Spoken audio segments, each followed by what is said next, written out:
Hi hi எல்லாரும் எப்படி இருக்கீங்க? நானும் சூப்பராக இருக்கேன். இன்றைக்கி வந்து செகண்ட் டே குக்கிங்கு.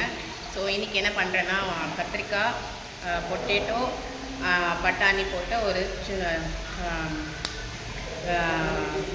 தொக்கு மாதிரி. ஏன்னா ராஜ்மா கிரேவி இருக்குது, அங்கித் வந்து ரைஸ் பண்ணிடுவாங்க. ஸோ என்னோடய ஜாப் இன்றைக்கி இதுதான். ஸோ தெரியுதா,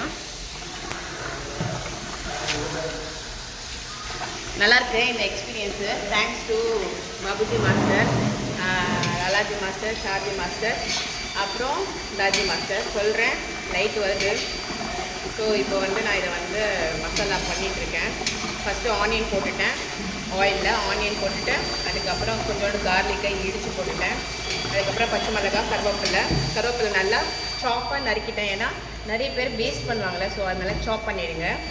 அதுக்கப்புறம் பொட்டேட்டோவும் பிரிஞ்சாலையும் நல்லா பெருசு பெருசாக கட் பண்ணி போட்டுருங்க. அப்புறம் மஞ்சத்தூளும் உப்பு போட்டு கொஞ்சம் நேரம் நல்லா டாஸ் பண்ணுங்கள். டாஸ் பண்ணி கொஞ்சோண்டு பெப்பர் போட்டு மூடி வச்சுருங்க. அதுக்கப்புறமா நல்லா ஒரு பாயில் ஆனதுக்கப்புறம் டொமேட்டோ வாட்டரை அரைச்சிட்டு அதில் போட்டுடுங்க. அதுக்கப்புறம் லிட்டில் பிட்டு தனியா பவுடர் அண்ட் பெப்பர், இன்னும் கொஞ்சம் தேவையான அளவுக்கு சால்ட்டு, காஷ்மீரி பவுடர் இருந்தால் கொடுங்க, இல்லைன்னா வேண்டாம், அது ஆப்ஷன் தான். ஏன்னா ஆல்ரெடி அந்த சோயா இல்லை ராஜ்மா கிரேவி வந்து ஆரஞ்சு கலரில் இருக்குல்ல, ஸோ ரொம்ப டேஸ்ட்டாக இருந்தது. அது அங்கித் தான் பண்ணாங்க. ஸோ அது காம்பினேஷன் வந்து இது மாதிரி இது ஒயிட்டாக இருக்கும்.